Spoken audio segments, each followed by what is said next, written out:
Interphase Video presents Fairfield Today. Brought to you by Fairfield Federal Savings and Loan, Fairfield Medical Center, Fairhope Hospice and Palliative Care, the Fairfield County Board of Developmental Disabilities, Dagger Law, and the Frank E. Smith Funeral Home. Well, hi and welcome to Fairfield Today. My name is Rick Schneider. I am a community educator with Fairhope Hospice and Palliative Care, and we have got a great show coming up. And to get the show started, I'd like to introduce Denise Bauer, our CEO. Denise, good to see you. Always good to see you, Rick.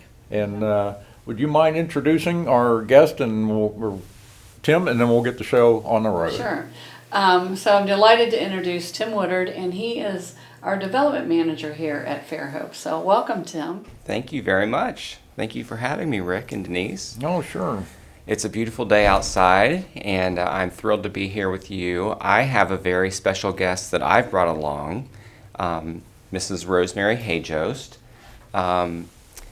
She and her husband have experienced some of the services that Fairhope Hospice and Palliative Care provide. Specifically, your husband, Lynn, was served here in the Pickering House in this beautiful setting. So I just wanted to ask you, Rosemary, a couple of questions. How did you and Lynn meet? Well, we met through friends here in Lancaster. I was a junior at Denison. Okay. And Lynn, his work had taken him to, he was a salesman, and he was located here in Lancaster. So we went to a place that doesn't exist now. It was like a little nightclub. Oh, That's where we met. And I have to say, I wasn't impressed by him at first. I thought he used all these big words just trying to impress people. And I don't know, different things. So it took me a while to warm up to it, but I did. And how long were the two of you married? 61 years. Wow, congratulations. Yeah, That's great. wonderful. we were very fortunate. We're very fortunate. Yes, that's a lifetime of happiness. How many children do you have? 6. Okay. Yes. And do they all live locally here, or? Actually, 3 of them live in this area, and the other 3 live in the Washington, D.C. area, which is kind of nice. When I go to visit, I get to see them all. So, There's a lot going on there, so. That is Oh, yeah. certain. yeah. Well, I don't know whether we're past the cherry. My parents, for many years, went to see the cherry blossoms. Oh, yeah. And you know, I was a teenager, I was a kid. Some trees with some blooms. I thought, what's a big deal about that? Until a few years ago, we were in Washington for something or other, and my son, our oldest son, took us, and they were at the height of that's their beautiful. blooming. And if you've never been there, I could just tell you, it's almost overwhelming. There's so many of them, That's and the beautiful. magnificent aroma. Oh, it's just breathtaking. So I now know why my parents like to go see the cherry blossoms. It's one of those things, you have to be there. You I have to, kind of like the Grand Canyon. There's just no describing it. You just have to see it. Yeah, you have to be there. That's right. Yeah, we were at Yosemite one time, and El Capitan's just a big rock. And they said when you look close, people climb the face and they camp out overnight on the face of the cliff. And you can see little pink and blue spots where people put rivets into the cement, put a hammock, and they just... So you're right, you have to be there. So tell me, Rosemary, when your husband became ill, how were you introduced to Fairhope Hospice? And how was that initial experience for you and your family? Well, it certainly wasn't when he became ill. But my husband had Alzheimer's, and let me tell you, you never knew Len Hajost. I did not, He unfortunately. was really quite a guy. Denise, you probably know. For over 30 years, he had a business in downtown Lancaster, the extra book and office supply. And he also started and carried on the Zane Square Festival, if you remember that. That was a big, big thing for him. And so I'm just saying, he was very outgoing. You probably met Len at Yes. some point. Yeah, he's He was outgoing. very outgoing, and everybody knew him, you know. So when he got Alzheimer's, we were walking through, we lived across from Rising Park, and we would go walking through, and I noticed Len was shuffling. And I said, honey, stop shuffling. I had just read that shuffling could be a sign of water on the brain. And I thought, oh, we went home and I called it a neurologist immediately. Well, it wasn't that. It was Alzheimer's. Now, when she first diagnosed, she said, he's had many, many strokes that have taken his cognitive ability, which I had probably noticed. Sure. I hadn't noticed, but she said, we're going to treat this as Alzheimer's because sometimes Alzheimer's hides behind. Well, the next couple times we went, she definitely said he definitely has Alzheimer's.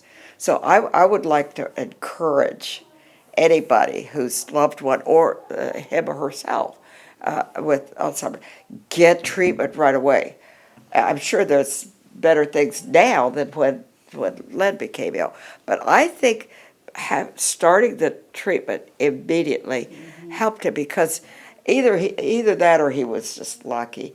Because when you read about how really difficult some people get, they become angry, and Yeah. Len never got like that, and he always knew the people he should know. In fact, I'm in this birthday club, and a month before he passed away, I took him, and he looked so nice. He's all dressed up, and he knew everybody. Now, if you listen, he had a few phrases that he would, after a while, you'd notice that. But so it was a while before, he went down. And the thing I most really admired about Len was, in time, his world shrank and shrank and shrank. At first he could no longer walk, and then he went to the hospital kind of toward the end. Whatever it was, because his legs weren't paralyzed, but he couldn't stand up. Well, we had gotten a stair lift. 1 year we used it. But you know what? I never regret it, because for that 1 year, it was just wonderful. Our house has a landing, take him up landing, and I would joke about he would be peering out over his kingdom out of a rising park. So I never regretted it. But when he couldn't stand up, then he couldn't even use that. Sure. So then now comes the hospital bed in my office on the first floor, and it was just, his world just got smaller and smaller. So it was toward the end, because I had help with me, because I could not have physically taken care of it myself. I had wonderful help. So it wasn't until pretty close to the end. But as you'll hear, that end was very important to me. So it was just, I don't know, within a few days, actually, that he was up on this floor. I'm telling you about the hospital, where they are so good. And Denise is telling me that the nurses there have been, many of them trained in hospice, which goes a long way in explaining why they're so kind and so patient. Well, anyway, I wanted to get my husband home. See, I'm always the optimist, but I have a daughter-in-law who calls me the greatest naively optimistic person in the world. So, but anyway, he was going to get well. I mean, anybody else could have seen that he was not going to get well. He was ready for hospice right then, but I wasn't ready. I wasn't ready because my husband's going to get well. That's a key point. And I wanted to get him home. Well, the hospice lady And I don't know her name, but I still remember her. I could just still see her. She was so kind and so gentle and persuasive without being pushy. You know, somebody else might not have persuaded me, but she said, "Oh, Mrs. Hajost, if you will just," because she wanted to take him to the Pickering house. Whoa, my husband's not going to the Pickering house. That means you're going to die. Oh, no, no, no. He's not going to the Pickering house. Well, this lady, she persuaded me. She said, "Oh, Mrs. Hajost, if you'll just give us 2 days, 2 days." She said, "We can figure out what your husband's most needs, and then when you take him home, you'll be able to take the very best care of him." Okay, that made sense. So he is coming to the Pickering house. So that it started in the hospital on the 5th floor, Yes. which they don't call it the hospital, It's a comfort care unit comfort care at unit. Fairfield Medical Center. And so that's when it started. Okay. And you were a bit hesitant because at that point you're still thinking you're going to take him home I'm going to take and him he's home. going to be better. Oh, yes, yes. And then once Whatever this problem he would get over. And so then once he came here to the Pickering house, what was your interaction with the staff? What was your experience like? Oh. What would you recommend for other people considering that? Couldn't have been kinder. Oh, absolutely. It was just really, I was kind of struck by how large the room was. And I didn't realize how important that was going to be to Len's passing. But, I mean, the staff, oh my goodness, yes, yes, yes. And it's my understanding, too, that people do recover. They come to the Pickering house and recover, and that's okay with you, right? Right. We have people go home. Only about half the patients come here don't leave here. So, they go home. See? They don't go home. See, most so of the patients people go shouldn't home. think, "I don't want to go to the Pickering house," because that's death That's sentence. Right. Not right. true. You're right. Not true. Exactly. And we actually we actually have, Rosemary, we have patients that actually are on hospice longer, and that, we've even had to discharge because they get better. So you wouldn't even believe that, but we call that a little miracle. But sometimes that happens, we don't Yes. know how long someone has. So, we encourage people to get the help, like that nurse did with you, to try to, get that help so that when you need it, you have it. And it's funny that you say that about the rooms, because when we were designing the Pickering house, Virginia Pickering helped us with that. And she said, "I want all the rooms large enough that we can have families sleep in the rooms if need be." So it's funny that you bring that up, because that was pretty important to her. Well, thank you, Virginia Pickering, because that was just, very, very important. Yeah. Absolutely. Very Yes. important for us. And that's one of the things Virginia did. She helped with seed money to get the building started.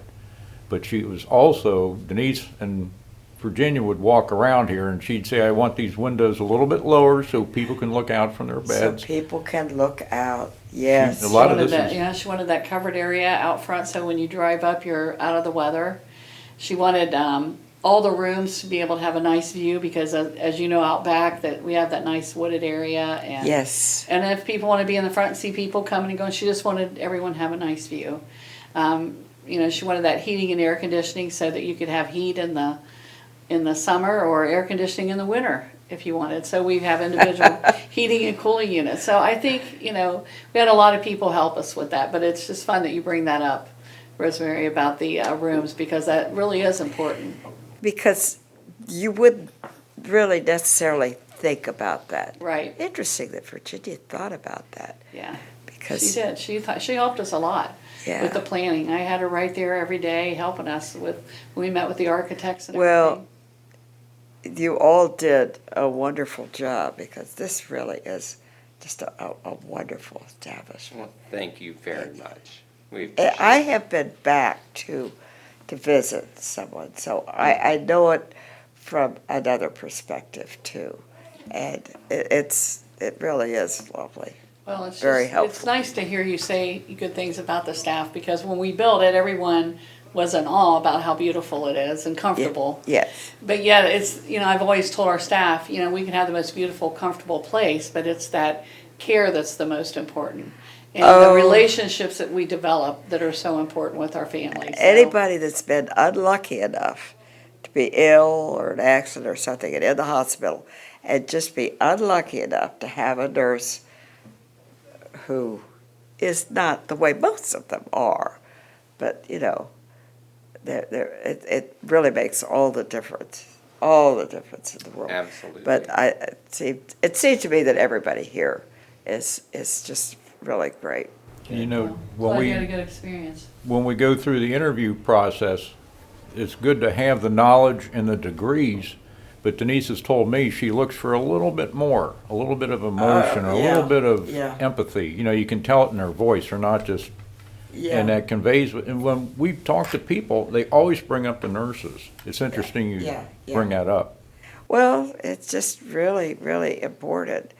And I could see that somebody, like, you have a little problem with death and dying. Like We talked about that earlier, yes. Yeah. If your nurses really have that to a great extent, it's going to be difficult for them. It would be. It would be difficult for them to do their job. Right. So you have to have a certain amount of, this is all part of life. It's just, Right, and as you say, it can be difficult just because we get really close to people. So we do have support for our staff, which is important. I would think that would be, Right. yeah, that could be a problem. So, but overall, If somebody's the here staff do for well. Yep. a length of time, Right. yes. But yeah. really, the thing is, I think our staff know they're providing comfort, and Yeah. they can't change the outcome, but they can sure change that journey and make people, feel the best they can. And I think that's what rewards them, is Yeah. that they know that they can, help that person. And so, Well- and they have a lot of, in hospice, we have a lot of things we can do to help people. So people often feel that they're given up on, right, when they're not getting treatment for their illness, but there is a lot we can do. So Oh, we absolutely. really emphasize that. I think that, yeah. So, well, I'm just glad we were able to help your family. And Well, You brought up a good point. You said your husband was ready for hospice, but you weren't. well, he didn't talk about it, but I'm just saying, not so much a conscious agreement, but just that he was at that point where if we just said we're going to take you out and dump you in the landfill or something, so he would really, although I do think that he would have, I do, because I said how proud of him that as his world shrank, he never once complained. He really did not, and I'm not sure why, but he just seemed, and he never complained. We had agreed that years ago that if either one of us would get down like this, that the other one would jump into the bed with him. Life goes on. So I did continue. Well, part of it was because physically I couldn't take him. I had to have somebody there. So I continued to be on this or that and everything. And he never said, "You're going again." Never once. I mean, this was when he was still able to communicate and knew. All he would want to know was, when are you going to be home? And anybody that was with him would say, he'd start saying, "It's time for Ro to come home." So Well, that was kind of cute. It's interesting that you should say that you felt like his world was getting smaller and smaller, but Well- with your help and support and love and the care he received at the hospital and then further here at the Pickering House, Oh, his journey just expanded more and more. absolutely. And what a wonderful way to end your journey. That's really what I'm leading up to. If you wanted me to get to the chase, I will tell you. Well, anyway, it got to be he's still at the hospital. This is, I forget whether it was before I'd been taught. I think it was before. Anyway, I called the two sons in D.C., and they were able to get here right away. The next day, they got a plane. They got here the next day. So they were here while their dad was still able to talk and could still communicate, which was just wonderful. And of course, the sons and daughter that live here could do that too. So that was really nice. Could actually say goodbye and Sure. and everything. But the oldest daughter is out in Colorado. She has vacation home out there. And she was out in Colorado, and she knew. I'd called her, and she was frantically trying to get home, and she kept calling me during the day. Finally got a plane, and I'm here, I'm there. But this is what she says to me: "Tell Dad he can't go anywhere. His little peachy pie is on her way home." Aw. Now, we had two boys, and then we had her. So she was always his little peachy pie. Aw, Sweet. that's wonderful. And, that's what he called her. And so, and then she said, and also, you got to tell him that, and he can't go today. It was her birthday. The 14th of March was Cindy's birthday. So he can't go till she gets home, and he can't go on her birthday. So by now he's no longer able to talk. This is now the 14th of March. My daughter's on her way home. The rest of the family is all there, and I'm telling you about the big room. That's why this was so important. They were all there, and yes, even that night I was in they brought in a cot for me, and I sat beside him. But during that day, that afternoon, my number 2 son had the idea. He said, "Mom, I'm going to go out and get some wine." Oh, really? Oh, okay. I'm crying. So he comes back with wine and so many little plastic cups. And he says, "Okay, everybody get in a circle." And immediately I thought, oh, wow, this couldn't happen at the hospital. It could have happened at my home. And we had a pretty good sized home, but the rooms weren't that big. Anyway, this big circle. And Brian, his name's Brian, he says, "Okay, I want everybody to think of your best thought about Dad, and we're all going to take a turn making a toast." That's very special. And they all did that. Well, my son-in-law, do you know Becky, my daughter Becky? I don't Well, think I anyway, know her that. husband is Eric Brown, Okay. and he has had experience because he was head of major crimes for Yeah, I a know number her of years. husband. I met her husband. He's done Okay, well, anyway, he knew. He said, "I want to tell you," he said, "Len can hear everything's being said, because hearing is the last sense to go." Sure. If I knew that, it didn't occur to me. Oh, so I kept whispering into Len's ear, "Honey, you can't go anywhere. Peachy Pie's on her way home. Your little Peachy Pie's on her way home. And you can't go anywhere because, today's her birthday." Well, I truly believe that he heard me. So when we're ready to make this toast, I asked the nurse, could my husband participate?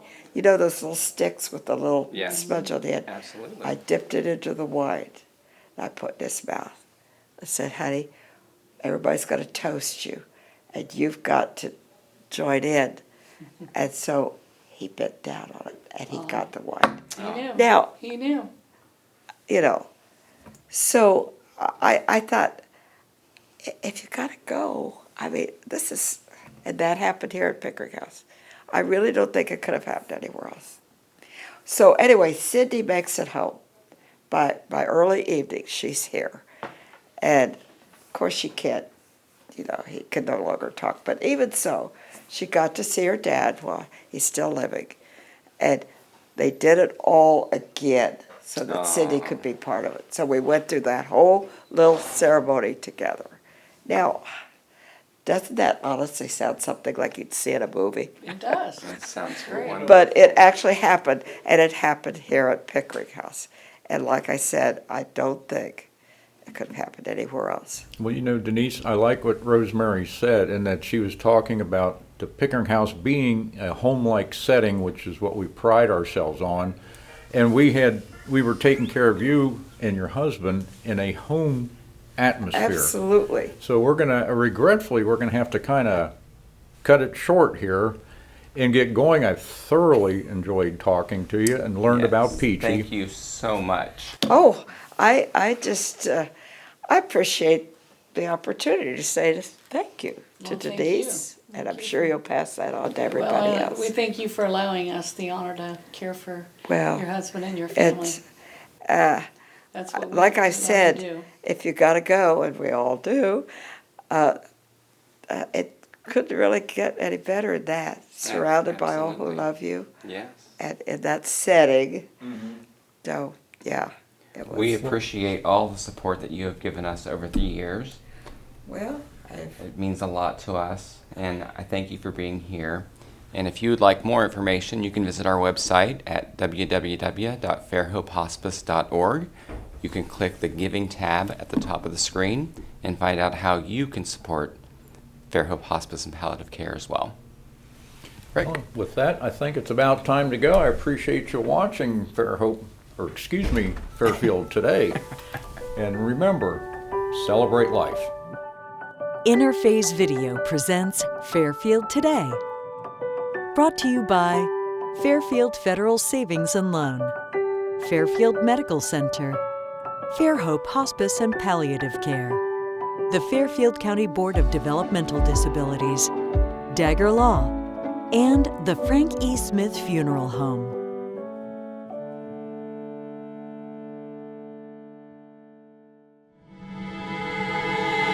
The moment that you're told that you have cancer, so many things were going through my mind. I had this pain that kind of doubled over, and FMC got me the help that I needed, so I ended up surviving. Fairfield Medical Center has helped me get through what was the hardest 6 months of my life. When I first came to Fairfield Medical Center, she was probably having an allergic reaction. They saved her life, and that's why she's here today. Dagger Law has been part of the Lancaster community for more than 110 years. This is where we live and work. You'll see us at festivals, sporting events, and all around town. We consider our clients as friends, and we walk alongside you through challenging times. Whether you're a growing business, a changing family, facing litigation, planning your future, or dealing with land issues, we're right here. We are local. We are trusted. We are experienced. Dagger Law.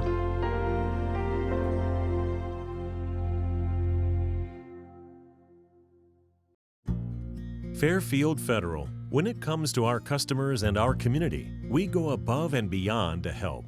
Our people make the difference. We were retiring from Tucson, Arizona, and we made a retirement trip out around Ohio, having decided that's where we wanted to be. And we came across this town called Lancaster, and we fell in love with the downtown area where the fountain is and the memorials and the flags and all this stuff. And we looked around and I said, there's our bank right there.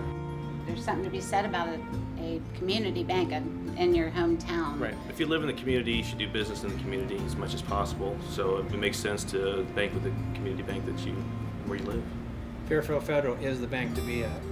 If you live in this town, or any town actually, you want to bank at a local home bank.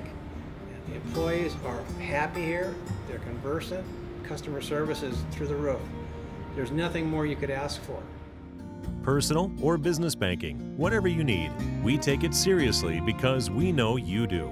Stop by today at any of our 3 locations and see why the difference is clear. Fairfield Federal Savings and Loan specializes in banking that revolves around you. Member FDIC, Equal Housing Lender. The Frankie Smith Funeral Home and Crematory in Lancaster and the Johnson Smith Funeral Home in Baltimore have a long and wonderful history of serving our community. feel free to give us a call at 740-653-0652. Stop in and see us at either of our 2 locations, 405 North Columbus Street in Lancaster and 207 South Main Street in Baltimore. Respect for tradition, regard for change.